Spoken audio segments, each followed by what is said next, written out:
tonight. I loved New Edition well, if it isn't love, you know, come on. That's feel this way? So I'm so sorry, folks. No, the world needs this. What's wrong with my outfit? You might consider pulling it down a touch. Try to up a little high. Bunch of prudes. You know, Oscar's allowed to wear sandals, but I'm not allowed to wear open-toed shoes. Is that how it goes? Meredith, your boob is out. Fine. No. Meredith, too far. Damn it, Meredith, where are your panties? It's casual day. Ladies and folks, thanks for staying up all night with Bob. My guest tonight is a talented writer, actor, comedian, and showrunner whose extensive credits include The Office, The Thundermans, and Run the Burbs, as well as several series which he has created and showrun, including The Secret Life of Boys in the UK for CBBC, Overlord in the Underwoods for CBC and Nickelodeon, and the upcoming sitcom Shelved, which debuts early in 2023 on CTV in Canada. Please welcome to Up All Night with Bob, Mr. Anthony Farrell. How's it going, buddy? Hey, thank you for having me. It's very nice to see your face. Yeah, it's nice to see your face too. It's nice being up all night. Like I'm a night owl, so this feels right. This is what I should be doing. This is when you should be talking to people in the middle of the night. In the middle of the night, which it absolutely, definitely is. Yes. Right now. Congratulations on all the recent success. Well deserved. Before we get into anything else, you've got a new show coming out, sitcom, single camera, CTV, early next year. Just yesterday, you had your media day. Tell us all about it. So the media day yesterday was actually for a show that I didn't create. It was for CBC's Run the Burbs. So yesterday was Run the Burbs. Yeah. So the Run the Burbs. So Run the Burbs is coming out. It's funny because I shot Shelved first. I shot Shelved this summer.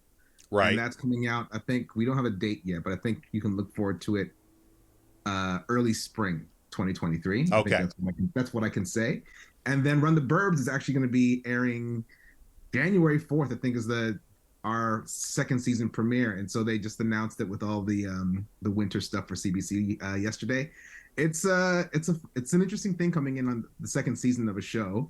But I'm really excited about it, really proud of it. Just like I feel like I was just talking to someone during the press stuff yesterday about it. It just feels like a throwback to those nostalgic family sitcoms, but it's just like, it's a family that just happens to be Vietnamese dad and Indian mom but it has all those warm, great feelings of all the old shows that you used to watch back in the day, like Malcolm in the Middle, Fresh Prince of Bel-Air, and it just feels like it's I just loved working on it and just had a really good time with the cast and the writers and the crew.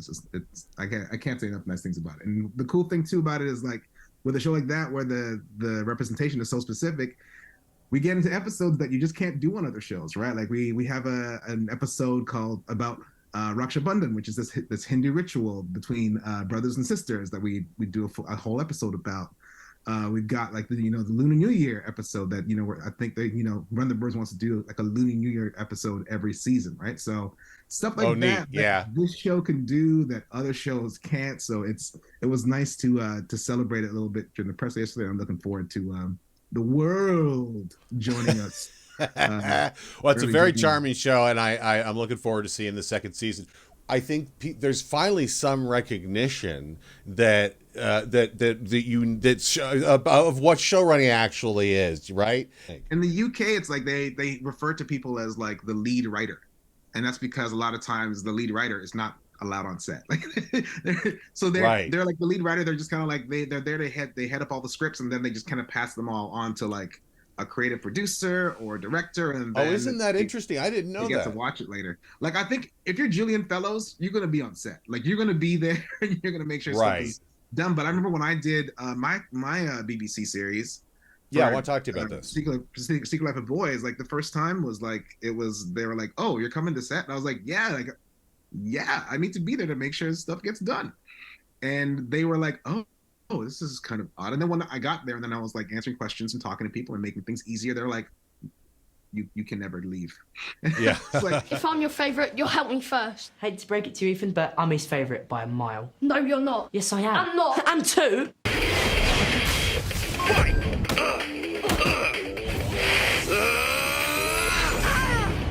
Hey, let me ask you this, though, before we get too far off a shelf. I want to just talk real quick about what the actual show is. This is set in a library. Where did the inspiration come? Did you spend a lot of time at the public library when you were a kid? Where did this come from? Yeah, I did. I mean, I feel like these libraries, especially like in Canada, are just community centers where people just kind of go and they don't expect any money from you.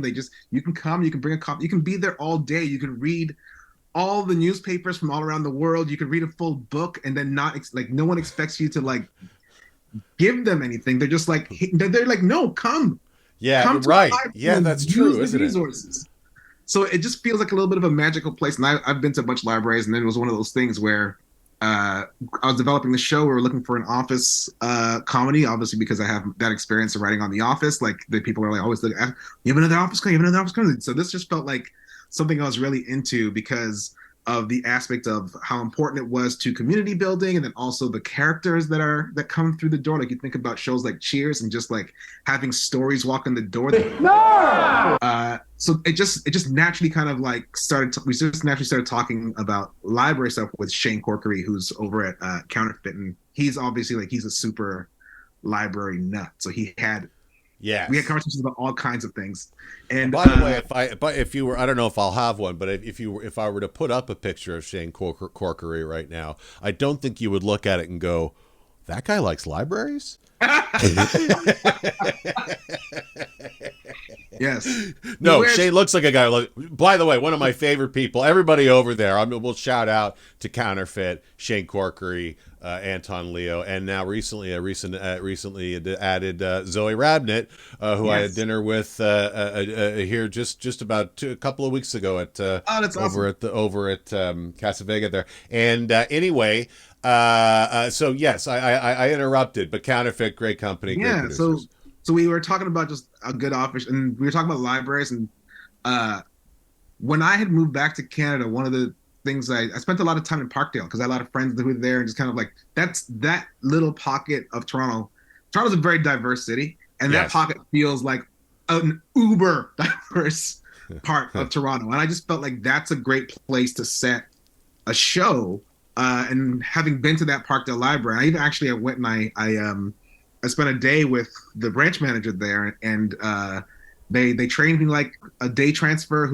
I got to hang out in the back and see all the boxes and like see all the scanning, and so I got to hang out at the library for a day and just ask questions. And I got so much material just from like talking to the librarians and just like being in the space for a little bit. And it just felt like there's absolutely a show here, and there's a show with like legs. Like I could just tell that there's longevity there. I do want to ask you about The Office because everybody always wants to know about The Office, I'm sure, and it's one of the best.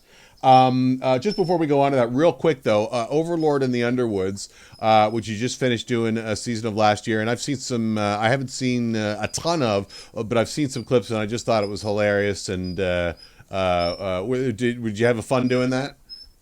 It's honestly probably one of the. I've done a lot of TV shows. It's probably one of the funniest shows I've ever done. That's because great. There's something about we just were unhinged, and we didn't have any like. It's a show for like kids and for adults. We had sci-fi. Your good friend Mr. Ryan Belleville wrote on the show, so there's a bunch of pockets of nonsense. Family meeting right now. Human family. Your mother wants nothing to do with me. My own flesh and glurk. You think you know your seventh cousin once removed. And it was just so much fun. It was just basically like, it's Alf, but Darth Vader is hanging out of the house instead of. So just a lot of mean, funny, silly stuff. This alien just didn't care about people's feelings, and it was just fun to write for. And then also I got to work with Roger Christian, who invented the lightsaber, worked on the original Star Wars, was art director on original Star Wars. And it was just great to like just work because he had designed the Overlord and the costume and also ROFL. And so it was just great to just kind of like be talking to him and just be him just saying stories where he'd refer to George Lucas as George, and just like Hey, okay, so before we go on to 20-ish questions, I do want to talk about The Office for a couple of minutes. You wrote, I think, look, probably every episode of The Office is a classic to somebody at this point, but I think Casual Friday is a fairly well beloved episode. Am I correct? Yeah. Am I correct about that? I absolutely think, yeah, a lot of people love it, especially with the cold open for that one being the Kevin's chili. Some of my Kevin's famous chili. The trick is to undercook the onions. Everybody is going to get to know each other in the pot. I'm serious about this stuff. I'm up the night before, pressing garlic and dicing whole tomatoes. I toast my own ancho chilies.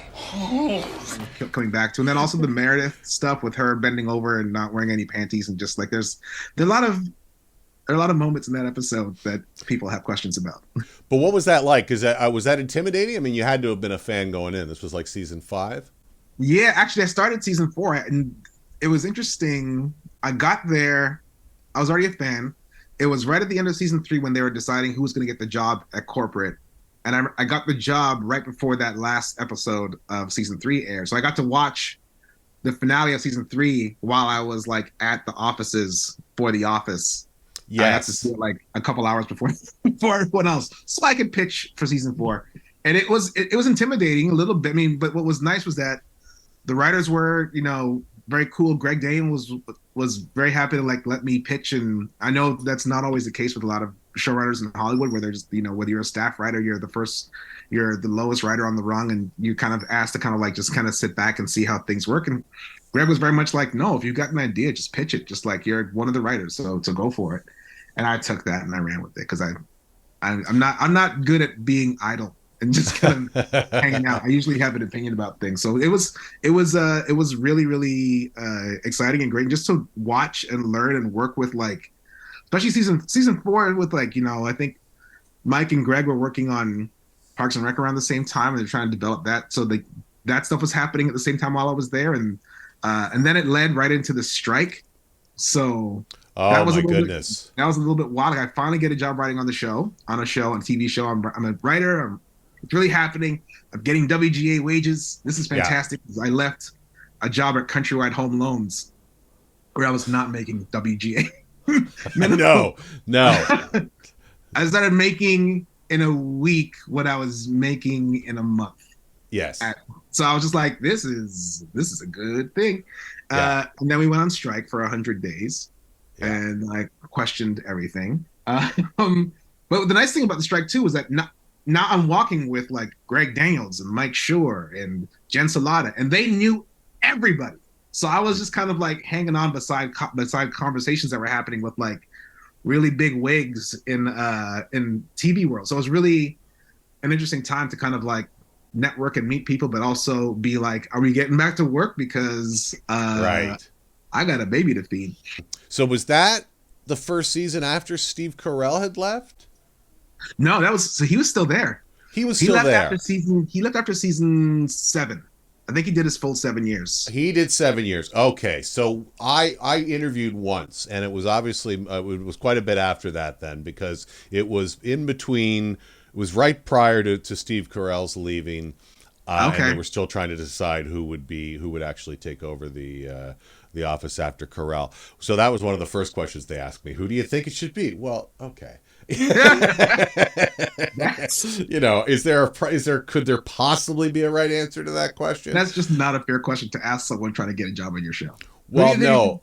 It was not one of my finest hours, but it was, look, there's first of all, there's the excitement of getting your first job, and especially down here. And I believe, the job I was talking about at Sony, which happened in 2010, that was mine, and I had all those same feelings, and not just about the money, but just the excitement of being able to do that. And there's an excitement in going on to a lot. What's super exciting about was super exciting about going out to the office, and you did this every day, of course. I'm going to put quotation marks around exciting, because it involves driving out to an extremely industrial area in Van Nuys. But when you first pull up, it is quite striking, because you're there. That's the office. That's the parking lot. And they shot, so much stuff out there. It was just as much a part of the set as anything else. And of course, that's the building you enter to go into the production offices for the show. And then the actual offices themselves are built on a soundstage in another building. And that's all. But you're going in and out of that. So right away, there's something kind of surreal about it, particularly because, like you, I think I was a big fan. Yeah. Yeah, absolutely. And it was interesting because like the writer's room was on the second floor of that building that everyone thinks is where the office is, and the editors were on the first floor of that building. And every day it was just like driving up to that place in Panorama City. It always feels so glamorous when you refer to it as Panorama City. Panorama City is like the armpit of Van Nuys, and it was just driving up to it every day was just like, I can't believe like they make Steve Carell pass all this on his way to work. That's right. That's right. Cool. But it was like, I don't know, there's a lot of good Taco Bells around, I guess. That's a nice thing. But like it was just But you're right though. Steve Carell had the same commute as a guy who worked at like the factory making the styrofoam cups next door, right? It's passed all the exact same stuff on his way to. It's fantastic. So I'll just real quick. I had the meeting with Paul, and we got chatty in his office, and this went on for some time. In fact, I was there for a total of close to 90 minutes. And then Greg came in about 45 or so minutes in, and he hung around for a bit. But Paul has Paul's energy. It's as it is on the show playing Toby. And after a while, I kind of got into Paul's energy, and I was enjoying this hang, and I think my body language started to kind of, because he was sort of in a couch, and I go and I'm thinking, what a great hang I just had with these guys for 90 minutes. It didn't even, after a while, it didn't even feel like a meeting. It just felt like I was hanging with these guys. And then I called my agent and he said, "No, you didn't get the job. They thought you were too low energy." Oh my God. So this is the thing with Greg especially, and Paul, like his interviews, I feel like everyone leaves there thinking they have the job. Right. I luckily had the job, but I left thinking to myself, oh, they're going to call tomorrow. Like, I walked out of there. I called my wife. I was like, they gave me a tour of the set. I didn't get a set tour, so you right away. I felt pretty good. I go in, I talked to Greg for 45 minutes, and then all the other writers came in. Like, Mindy came in, Mike came in, Paul came in. Like 6 writers, I think, came in to, like, finish this interview. And then they talked to him for a little while. And then 3 weeks later, I hear, he might be choosing someone else. And I was like, I just had a baby. I literally just had a baby. And it was just, and it, thankfully, and this is the way the story, like he was trying to get 2 writers on a diversity contract. And on the Monday or Tuesday, on the Monday, I got a call, like he got NBC to agree to the second diversity spot, and then I got the job on The Office. And then I literally told my boss at Countrywide that day, I was like, "Hey, I got a job writing on The Office." And he was like, "That's amazing." And I was like, "I start Wednesday." He's like, "That's all right." He just he packed my box up. He was so excited and happy, and it was great.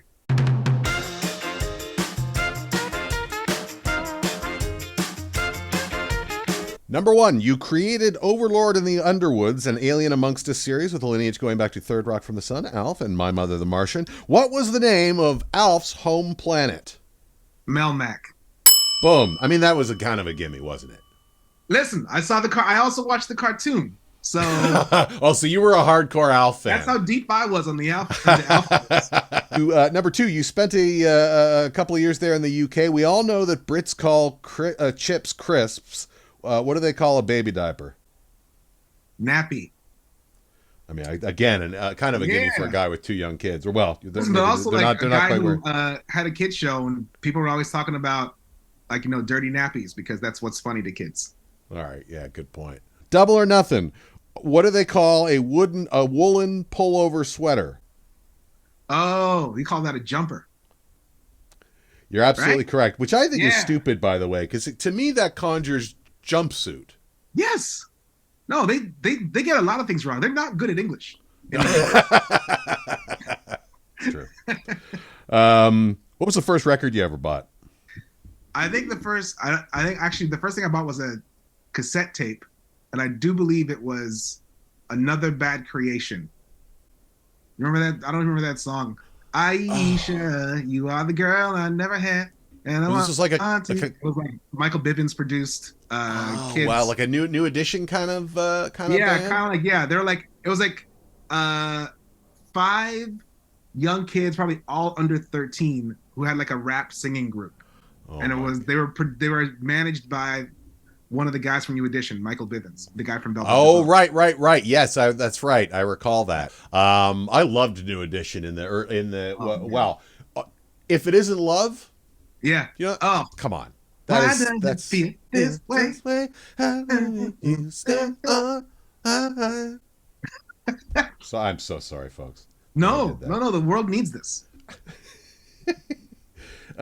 Growing up, what was the time you got your parents most mad? What was the biggest punishment you ever? What's the worst thing you ever did as a kid? The worst thing I ever did when I was like 10, 11, probably. My cousin came to visit, and then we were just play wrestling, and we put a hole in the wall with one of our elbows. Maybe one of our heads. I don't remember which one, but we tried to hide it. Like we tried to make it look like, oh, that's always been there. We tried that whole thing, like we're like, we're like, how are we gonna get this? We didn't know how to hang a picture. We were too young for that. We didn't know how to we couldn't like stuck away or whatever. So we were just like, all right, just play dumb. That's what's gonna happen here, and it did not. It didn't work out. No. Yeah. Rank these Anthonys. Anthony Hopkins, Anthony Bourdain, 4 Anthonys, by the way, just so you know how much attention you have to pay here. Anthony Kiedis, maybe mispronouncing his name, lead singer of the Red Hot Chili Peppers. Tony Danza. Oh man! All right, let's start with 4. Okay, I like this. Yeah, we're gonna go 4. I think for me, Bourdain, only because I was never big on the Bourdain train. So, and I understand why he was beloved. Like his story is, I really do feel tragic. I think we all have a lot of friends who have dealt with depression and those kinds of things. But I think for me, he's 4th. Then I think Anthony Kiedis, Red Hot Chili Peppers. Yeah. Listen, they're great. I was never really into the Red Hot Chili Peppers. Yeah. They're all right, they were always kind of a solid 6 for me. I was more into Enough Creation. Yeah. You didn't have time for the Chili Peppers, man. You were listening to Crisscross. Listening to Crisscross, I was jumping it. I do think number 2, I gotta go Hopkins. Because I love them both. Yeah. But for me, Tony Danza, because I'm just like I grew up. Who's the Boss I grew up on, and then even like watching it again, like when I was older with my wife, like she loved it too. Like so when we would rewatch shows, we would rewatch like Who's the Boss, and so I just have there's like a warm spot in my heart for Tony Danza, and also like just trying to recreate what he and Angela had in TV shows now is so difficult. Like that will they, won't they? Yes. And the ability to stretch that out as long as they did and still keep people engaged. I know this is not like Tony Danza's, and this is not what Tony Danza did. But he was a big part of the performances and all that sort of stuff. Like for me, that's. Do you know the comedian Morgan Murphy? No. I worked with her on Two Broke Girls, and one morning I came in and I'd just been kind of. My mind, on the drive-in, just thinking of silly stuff, and I said, "Hey, has anybody ever done Hold Me Closer, Tony Danza?" And Morgan, who is just the most deadpan person you will ever meet in the world, goes, "Everybody." Well, that's the first time I've heard it. Thank you very much. Quickly, rank these Farrells. Are you ready? Rank these Farrells. 3 Farrell. Only 3 Farrells. Are you ready? 3 Farrells. TV's Mike Farrell, of course. MASH. Movies, Colin Farrell. Or Canadian comedian and writer Mark Farrell. So you know what? I'm gonna go Mike Farrell 3rd. Okay. MASH is great. Mike Farrell's great. All the Farrells are great. Yeah. Clan Farrell all the way. Absolutely. But he's 3rd in this case. And then I go Mark Farrell 2nd.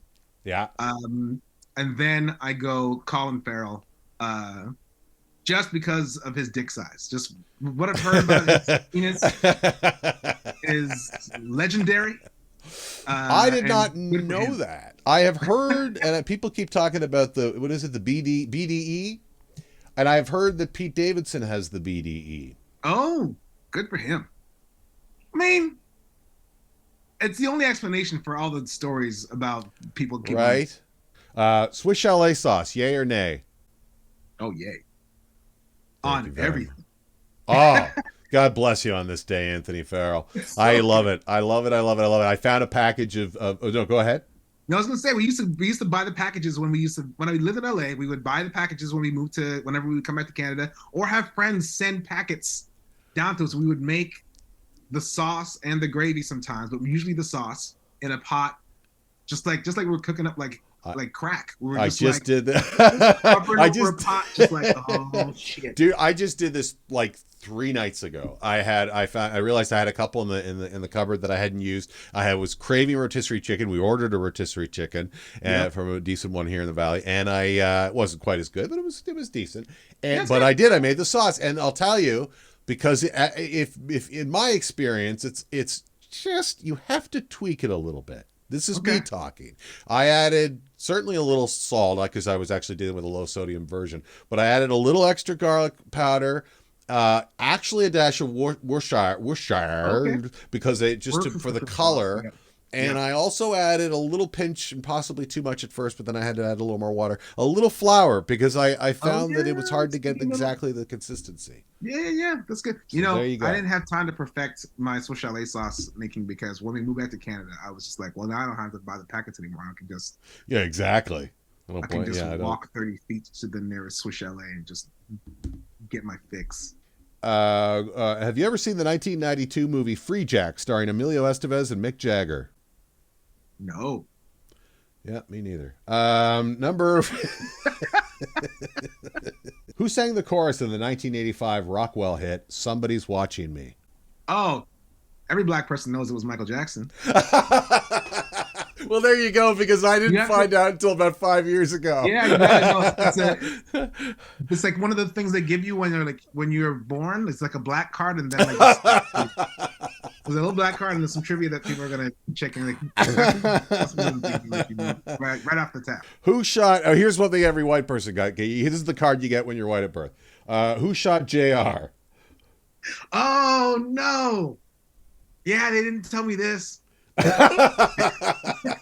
See, we get different cards. The card is big enough for 2 questions. They should put both on, and wouldn't that bring people together? It would solve racism if both questions were a part of it. Who shot you? Oh goddamn! I want to say the only connection I have to this is it was a dream. It was it later turned out to be a dream, and because a year later, I think they just got so in the weeds with the storyline that they decided they needed to reset, I guess. And Patrick Duffy did not kill him, did not shoot him, but it was his dream, and he was the one who emerged from the shower. I think it was his dream, or maybe it was Sue Ellen's dream. But absolutely remember the fever around that, and then just the huge come down of, it's Kristen, his wife's sister-in-law. What's your greatest hope for the future? Oh, I guess I don't know. I have a real answer and I have a funny answer. I think my real answer is that people realize that education is important. That they learn things before they say things. Right. That's my real hope. I guess my joke hope is that one day one of the Olsen twins becomes the president of the United States of America. I think. Listen. Again, we're united on this across the racial divide. Everybody, I think wants one of the Olsen twins to be in the president. I don't care which one. It could be either or. They could do it together. Yeah, that would be cute. Yeah, there may be maybe we should be. Let's pitch that. Oh, I think that would be good. We can do that. Do you think CBS would buy that? Twin presidents.